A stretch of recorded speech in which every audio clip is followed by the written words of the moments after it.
Hello guys, maayong buntag sa inyong tanan. Grabe kainit sa panahon guys.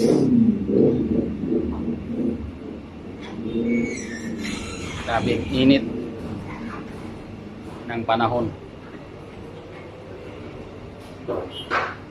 Kaya yung electric pan namin ay laging naka-on. Grabe. Ulo na ako gasakit. Kawala, gasakit. Grabe kainit. Tapos kailangan ng tubig talaga. So, tubig ko ay kunti na lang. Hindi may mo kulay tubig karong panahon na. Grabe kainit.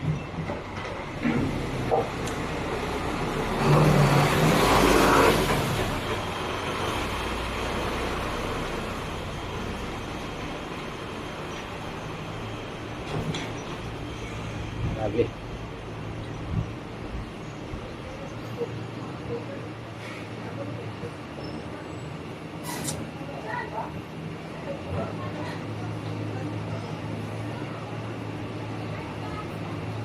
Ito kasi papakita ko lang sa inyo guys. Napakainit talaga.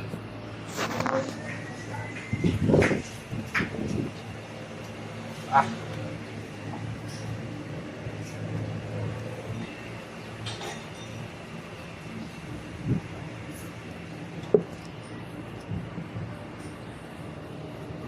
Pero ang mga Amerikano din yung Amerikana, baliwala ra sa ilang kainit. Grabe. Believe ko nila ni mga tauhan. Yung mga pariner. Grabe. Parang paborito nila yung init. Ang init ng Pilipinas, parang paborito nila. Baliwala lang. Ukas-ukasan lang nila guys. Lalo na yung mga Amerikana. Naku, gabra-bra lang. Hindi nila pansinon yung kainit. Siguro sa kanila ay malamig yung panahon doon. Kaya pag nandito sila sa Pilipinas, ay lalo na ngayon tag-init. Lalo na sa malapit sa beach, doon sa ibaba, sa andyan sa beach, yan. And doon, maraming ang iba nakahayang, ang iba nakadapa, nakabrapanti lang. Tapos ang lakas pa ng init. Pero kita mga Pinoy, grabe, hindi kayang init.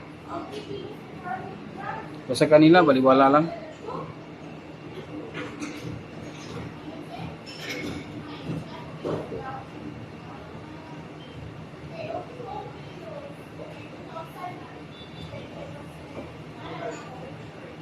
Ano ito na ko guys. Kamera po kung ikaon ganina sa buntag. Nga nagkaon na po kukarog sa iyo. Alas 11 naman po. And malapit na rin ang closing sa mga bata guys. At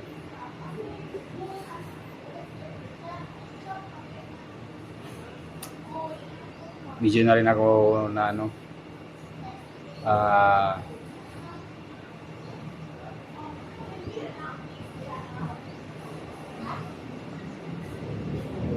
dami talaga. Sakit ng ulo ko. Dahil sa init, kaya yung electric fan laging naka-on. Yan o. Naka-on yan ko lagi.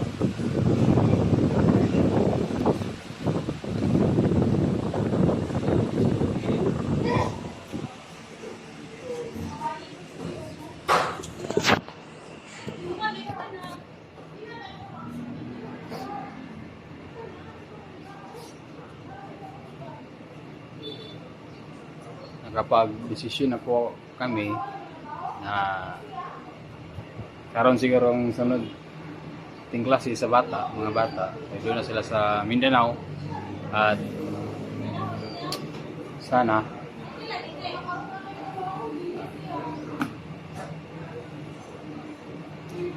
paisip-isip po guys na huwag kayong magalit po sa desisyon namin.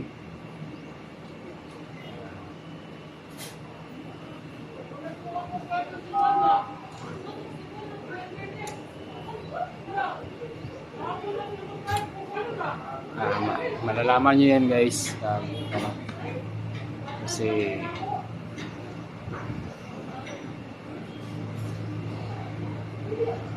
sayang mong gudang mong balay. Sayang na sayang gudang mong balay. Sa La Verdad. So,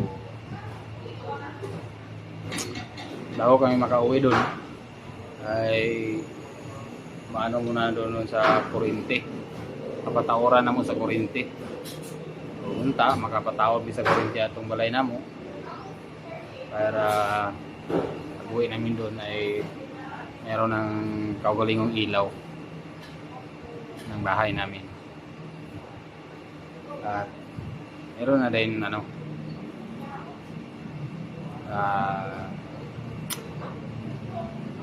masakyan sa mga bata pagkatod motor.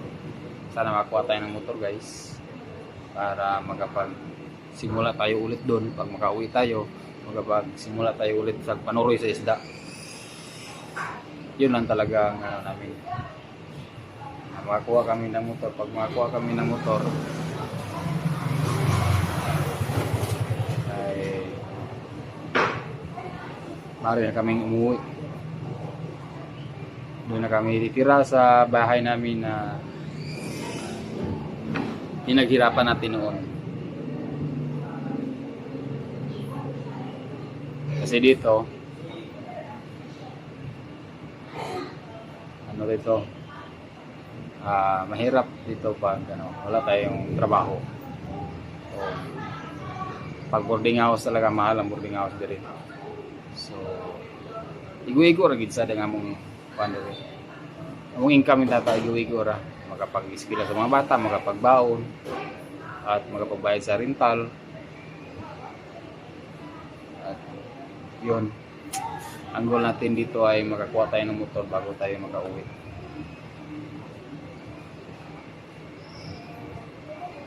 So ayan guys, luto muna tayo kasi may parating na customer.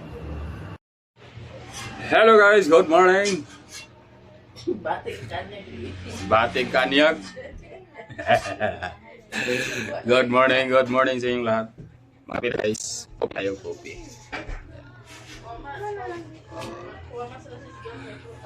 Kuya, kami mga liguan ni Kib. Sulod tanan, ugmo min siya ra, impasigid.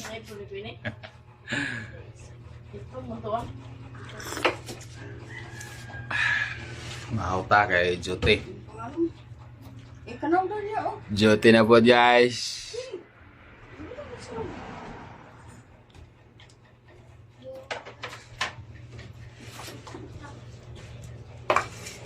Sudan deh. Muna mong sudan guys sa pamahaw. Itlog with sardines. Yan. Bahaw na yun na alame kayo.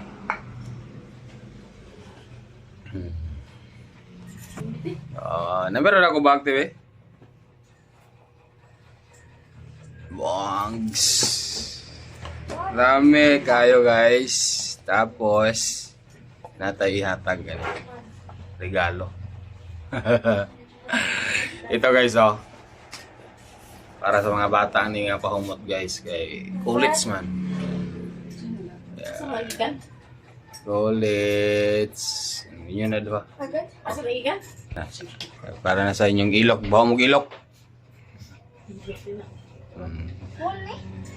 Asa alcohol? Bawa mo to siya guys.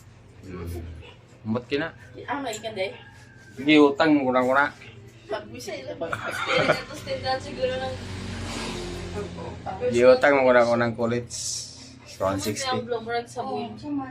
Hindi mo panood din siya yung buhok. Wala mas kila? So, makauta guys. Di mahiwi mong naong. Nagdakwan, naging asa na ba sila ng agbas niya?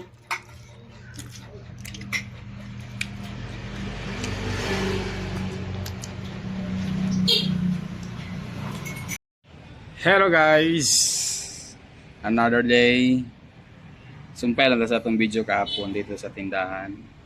Tapos, kahapon guys, ay ano, may nagsuroy na mga pabango dito. Para sa mga bata nga pabango. Pero mabango din siya. Oh. Pwede din sa tigo. Kadalagan na to mga bata mo nang ako siyang lang utangan sa pabango. Lalo na kay Chichi, Queenie. Ano na yan eh. Kumbaga is dalagita na. So yun, nangutang ko sa ilang papabango. Kasi si Ate Chichi ay ano mo na magkadalaga na bitaw. Depende po na sa bata nga baho o kili-kili. Unang kaya una-huna ko og utang sa pabango sa kanila para kay Ate Chichi at kay Queenie. Yun, hinuutangan ko sila. Ano lang, mura lang po yun. 160. 160. So,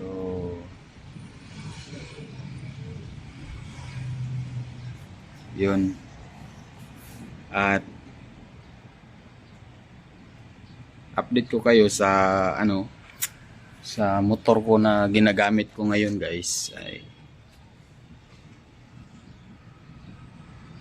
Siguro napiktuhan mi sa bitaw magbalin-balin tag boarding house. Ang motor po nako is nadili na sa hapit na magbuwan o kabayad. Tawag kay nagbago lagi may nagbalin ng boarding house. Magbuwan sa magbangita tag boarding house manggod na magoy down payment. Tapos advance down niya muna. Kaya mag-advance kayo isa ka buwan. So, yun, napikihan mi ni tata. Unang nadili na unang ako pangbayad sa motor. Hapit na magbulan. Na problema na po mi ani. Problema na po kay wala tong motor nga ginagamit. Hiram lang natin sa kumpanya yan. Ay nako. Siguro kung hindi kami makapagbayad, ano na lang, isauli na lang namin yung motor at mag-commute na lang ni tata. Commute na lang siguro mi kay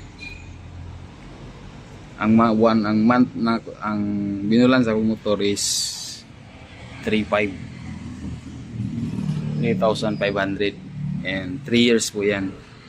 So iniisip ko medyo mabigat nga dahil ayun na nga, nadili na po sa isang malapit na magbuwan, nadili. So medyo mahirapan na po tayong mag-apas sa binulan sa motor. So ay nako, pag-isipan na lang namin yan ni tata kung paano, anong gagawin. So ayan guys, maraming salamat po sa inyong lahat sa pag-support and God bless.